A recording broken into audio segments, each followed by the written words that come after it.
ตอนแรกนะครับก็ที่คิดจะมาเรียนกับเบนซิโอก็คือก็อยากหารายได้พิเศษเพิ่มเติมนะครับแต่ทีนี้ผมก็ค้นหาข้อมูลในเน็ตแล้วก็เจอเบนซิโอใน Google นะครับก็ลองสมัครมาเรียนดูนะครับแต่พอได้เรียนกับเบนซิโอสิ่งที่ได้รับก็คือ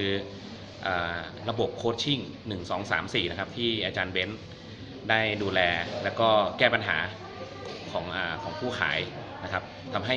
เราสามารถต่อยอดที่จะขายสามารถเป็นอาชีพได้เลยนะครับหมายถึงว่าอาจารย์เบนซ์สุดยอดจริงครับโอเค